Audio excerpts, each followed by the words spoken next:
बिस्मिल्लाहिर्रहमानिर्रहीम। लो जी माड़े संगियो साथियों दोस्तों रबीलियत मित्रों बिस्मिल्लाह करा लाला फारूक प्रोग्राम मिठियां गल्लां लेके हाजिर खिदमत है और सारे भैन भरावां संगियां साथियां की बिल्कुल जनाब सलाम अर्ज करने हैं। जींदे रहो अल्लाह पाक संगी हमेशा खुश खुरम रखा है। साड़ियां चंगियां सोहनियां प्यारियां मिठियां दुआवां तुसां ने नाल ने। मैं दोस्तों के अज गल बाणा जुला के माड़े दिले के मैं कोशिश कराया करा कि तुसां की रोज़ाना जिहड़ी नोट न करंसी है जिहड़ी उन्होंने रेट जिहड़े न असां ने मुख्तलिफ ग्रुपां च आवड़े रहने न वो मैं तुसां की भी दसना रवां। जिस तरह अज माशाअल्लाह जिहड़ा सी पाउंड दा रेट सी वो 343 रुपये 50 पैसे सी।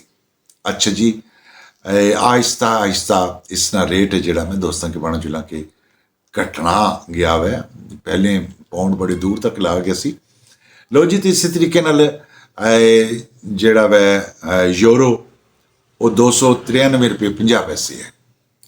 बिल्कुल जनाब इस तरीके नाल अगर नज़र मारी जाए तो सऊदी रियाल है जिहड़ा वो 73 रुपये 20 पैसे है। दरमनी कदे नज़र मारी जाए 75 रुपये 20 पैसे है। अमेरिकन डॉलर है जिहड़ा वो 276 रुपये है और हांगकॉन्ग डॉलर है जिहड़ा वो 34 रुपये 50 पैसे है। अच्छा जी दोस्तों ये करंसी ने रेट जिहड़े होने ना ये रोज़ाना जाहिर है कि तब्दील होने रहने।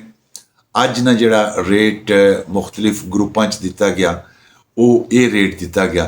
मैं दिल सोचा मैं कि भी अपने भैन भरावां नाल भी शेयर करी कि ना अल्लाह पाक संग हमेशा खुश रखा है। लाली फारूकी दे इजाजत अल्लाह सोने वाला है।